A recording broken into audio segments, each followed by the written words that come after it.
After that, if the job isn't that promising, it becomes repetitive and it becomes monotonous. So that's what happened with me. That my job was getting monotonous. Plus, at the same time, I had gained back interest uh, in my technical skills. Welcome to the third episode of USS ACM podcast, Avaz. Hey Prateek, would you like to give some information on your journey? Hi Akash. So I'm Prateek, and I'm from Masters. I completed my Masters recently, and I did my B.Tech from IPU University, but from a different college. And I joined USICT in 2020, and I I just completed my thesis a few months ago. So yeah. Yeah. How was your journey in USICT in M.Tech? So I started my journey from 2020, and has been pretty good. I had really supportive teachers, and my mentor was really great. She supported me everywhere. Anuradha Chugmam was my mentor, and then I had other mentors too. They were our PhD scholars. Ansul ma'am. Then we have Mansi ma'am, Shraddha ma'am. And, the teachers were really great. All the professors that taught me our subjects. So yeah, it has been really great. You have been a member of ACM for past 2 years and research lead. How Yes. it helped you in this in M.Tech in your career? Okay, so I was not expecting to be a research lead in the first place. I just got a text from Gaurav asking me if I want to be a part of ACM. Yes, I wanted to join a society somehow because joining a society is like something that you do when you want to have fun in college. So with that hope, I joined the society.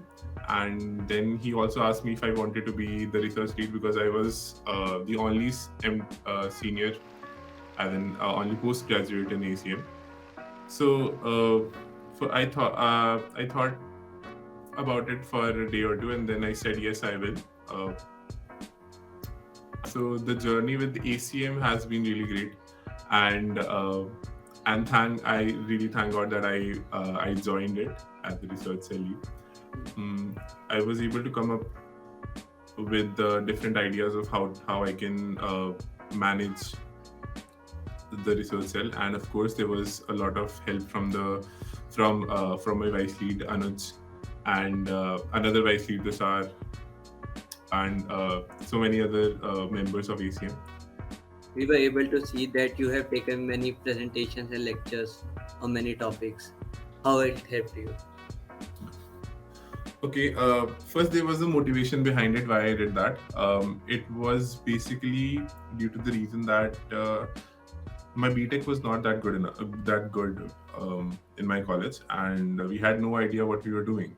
So and because of that, I had to like go through a lot of struggles to be able to be at a place where where I am now, and the motive behind doing all the lectures and presentations was that I didn't want anyone of the younger generation to go through that problem again. Uh, and I wanted to debrief each and every one of the B.Tech students earlier before they face anything in future. So that was my motivation, and yes, it helped me a lot. First of all, on a personal level, it helped me because I was able to revise all my concepts. I used to teach data structures and algorithms to B.Tech students. I planned on to teaching other subjects also, but I didn't have that much time in my masters.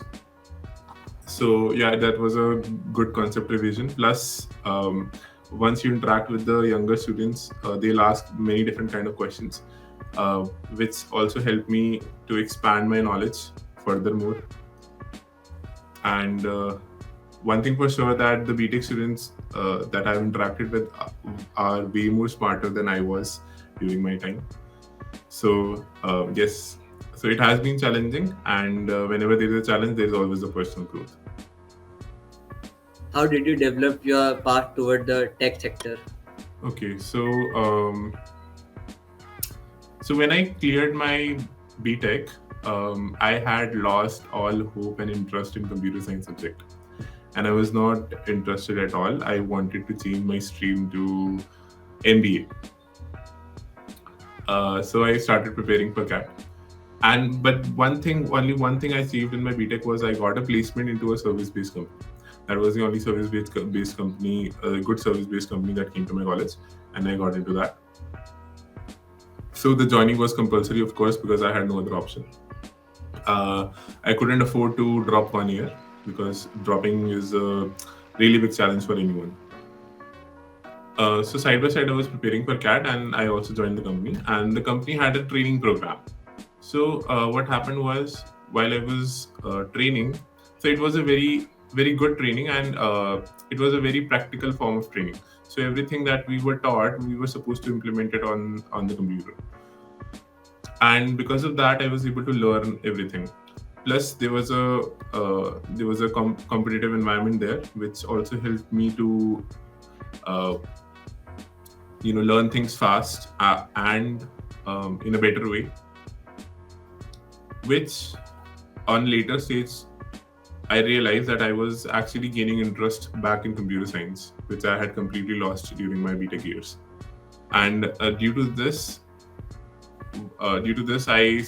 thought that maybe I really wanted to be in technology in the first place and not go for MBA, because I chose MBA because the entrance exam only asked aptitude and English and logical reasoning and mathematics, which I was good at. But the real interest that I found on a later stage was that I wanted to give computer science one more chance, and I wanted to pursue technical field as well, only. So then I pursued in the company. I joined Infosys in 2018, and I pursued it for 2 years. I left it in 2020, and after that, I started for preparing for masters. Which is your favorite company and the people you admire in the industry currently, and why? My favorite company. Yeah, which would you would like to join? As such, there is no favorite. But I would suggest if anyone wants to join any computer science company, then go for the product based ones.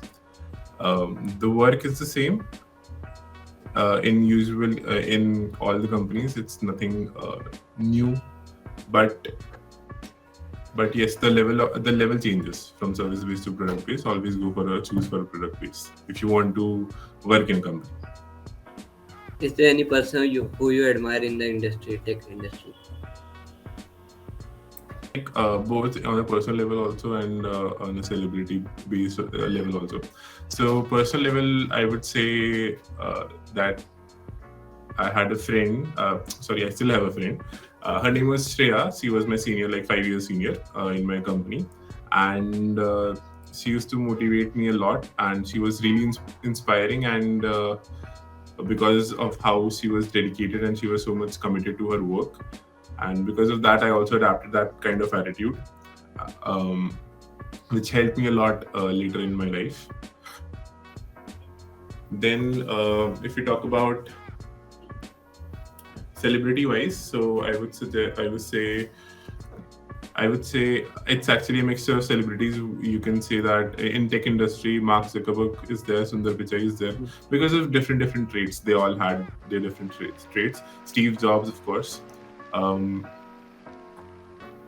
One thing that I have that one thing that they inspired me was that you should not be stuck into one stream. Always try to expand your streams as much as possible. You don't have to be just one computer engineer or just one programmer or just one tester or an analyst or a data scientist. You can expand your goals. You can expand your streams. You can expand your task as much as you want. Okay, so if you have an experience in computer science, go and learn how to do business administration. What do you think the future So of I tech would say industry will about be? future of tech industry. Actually, it's really hard to predict because of course, yes. If we're talking about future, then something new will of course come. But it's hard to predict because the tech industry is expanding at an exponential rate, and it is expanding so fast that soon, I believe that soon that right now that B.Tech students or people like us are fighting uh, for jobs, product-based jobs by learning data structures, analysts, etc. Right? These jobs won't matter that much because, as I can see that today, in today's age, even a sixth class standard student is also doing data structures and algorithms. Okay, so there are many platforms, and the tech industry is expanding so vastly. So I don't know. Yes, of course. Right. Currently, if I say that in the recent coming years, the future would be artificial intelligence without any doubt. Improvement in machine learning algorithms, and yes. Otherwise, yes, the algorithm part will keep on going. You cannot remove logic from computer science no matter what. Okay, no matter how much time passes, the subject will remain same. It has been the same since past 10 to 20 years, and the subject will be same, but the age at which this subject is being mastered will differ. From now on, in near future, the younger kids will be able to do much more than what we have been able to do today. Yeah, we also got to know that you had a bachelor degree. Then how did you come to the decision of 2 more years of academics, leaving the job? Tech industry, right? Okay, so I left my job because the job was monotonous, and that was the only reason why I left my job. That there was like, uh, once you're new at the job, it's interesting. Um, 1 month, 2 months, 6 months, 8 months, 9 months. I think a year would be interesting. After that, if the job isn't that promising, it becomes repetitive and it becomes monotonous. So that's what happened with me. That my job was getting monotonous. Plus, at the same time, I had gained back interest uh, in my technical skills and computer science subject, and because of that, I tried to pursue further. I wanted to see what I could do next, since MBA was out of the window by then. So I decided to give another chance to GATE exam, and I just wanted to clear GATE no matter what. There was no uh, there was no thought that I would be joining M.Tech or not. But once I cleared GATE, while I was preparing for GATE, I found out that there were so many people who have done masters from so many great colleges, and they have had a vast experience. And at that time also, I realized what was the future of tech industry in the coming recent years. And the decision was of postgraduate was that you should always keep your options open no matter what.